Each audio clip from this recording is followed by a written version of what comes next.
Bismillahirrahmanirrahim. Assalamualaikum warahmatullahi wabarakatuh. Perkenalkan, nama saya Muhammad Fauzan Ramdhani, dari lokal C, NIM 190102010185. Di sini saya membuat video untuk menyelesaikan tugas middle dari Bapak Ahmad, dosen pembimbing dari mata kuliah Usul Fikih Akhwal Asy-Syahsiyah. Assalamualaikum warahmatullahi wabarakatuh.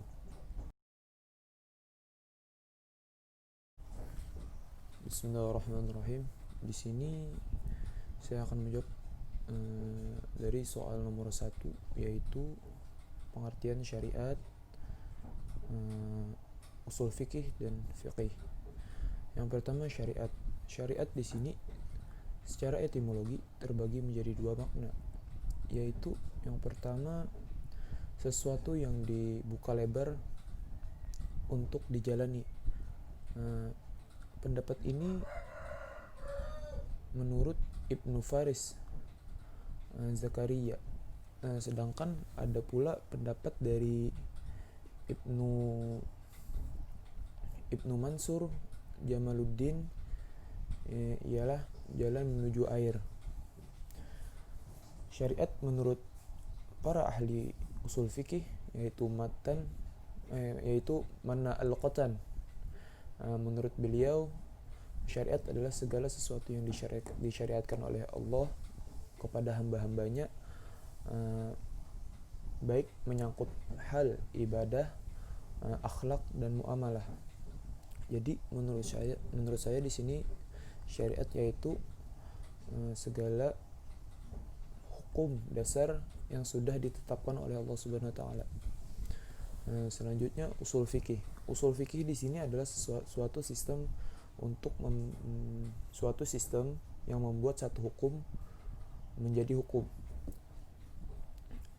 Ada pula pendapat dari para ahli, yaitu usul fikih ini adalah salah satu ilmu tentang metodologi bagaimana berijtihad, beristinbat hukum, penemuan hukum dan penalaran hukum berdasarkan dalil-dalil Al-Quran dan hadis. Jadi usul fikih ini adalah cara bagaimana untuk mendapatkan suatu hukum dengan menggunakan dalil-dalil Al-Quran dan hadis. Selanjutnya yang terakhir yaitu fikih. Fikih menurut Ahmad Al-Khatib adalah kumpulan hukum syariat dan yang bersifat praktis. Tapi menurut saya di sini adalah fikih yaitu produk hasil dari pembuatan usul fikih tersebut. Usul fikih tadi kan sistem pembuatan hukum, sedangkan fikih ini adalah produk yang dihasilkan dari pembuatan hukum tersebut. Begitu saja jawaban nomor 1. Baiklah, di sini saya akan menjawab soal nomor 2, yaitu pendapat saya tentang usul fikih terhadap Akhwal Asy-Syahsiyah.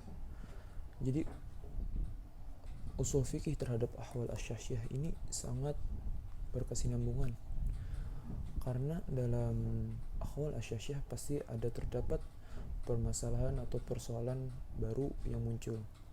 Jadi usul fikih di sini adalah metodologi untuk pemecahan masalah tersebut, karena kita bisa mengetahui itu ada terdapat di manfaat usul fikih, yaitu salah satunya usul fikih itu menjadi metodologi yang memudahkan dalam mengambil kesimpulan hukum pada masalah-masalah cabang fikih dari sumbernya. Jadi usul fikih ini dapat dijadikan sebagai salah satu metodologi untuk menyelesaikan perkara atau persoalan yang baru yang ada di dalam Akhwal Asy-Syahsiyah. Baiklah, di sini saya akan menjawab soal nomor 3, yaitu tentang rukun qiyas dan contoh qiyas dalam hukum keluarga. Jadi rukun qiyas di sini ada 4, yaitu al-asal, al-faru', ilat dan hukum asal. Al-asal di sini yaitu persoalan yang telah dijelaskan ketetapan hukumnya pada nas. Jadi al-asal di sini sudah ada di dalam nas hukumnya.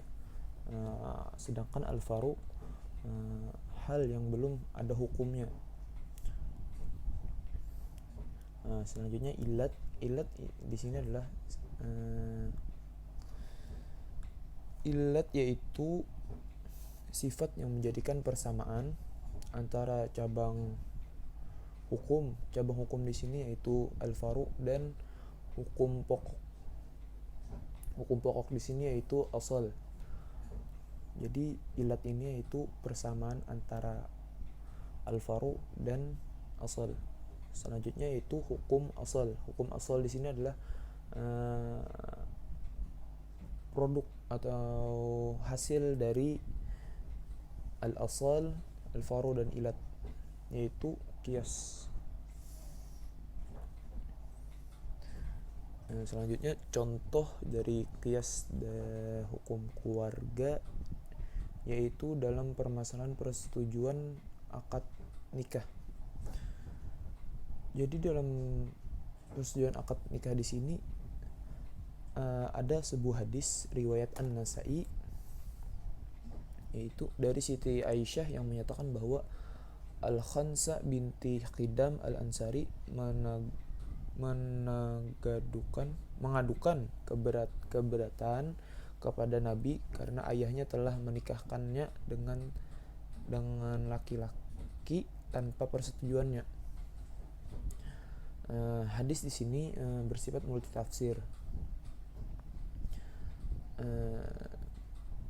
Secara eksplisit menunjukkan bahwa pada pernikahan itu perlu adanya persetujuan antara kedua belah pihak. Ada juga yang mengatakan bahwa pernikahan tidak perlu adanya persetujuan antara kedua belah pihak, cukup ayahnya saja. Permasalahan yang tadi diselesaikan oleh ulama dengan metode qiyas, yakni dengan menganalogikan akad nikah dengan akad jual beli yang memerlukan kerelaan dan persetujuan antara belah dua pihak. Jadi qiyasnya yaitu akad nikah ini disamakan dengan akad jual beli, yang mana akad jual beli itu harus adanya kerelaan dan persetujuan antara penjual dan si pembeli. Begitu juga dengan akad nikah harus adanya persetujuan dan kerelaan antara pihak laki-laki dan pihak perempuan. Sekian dari saya.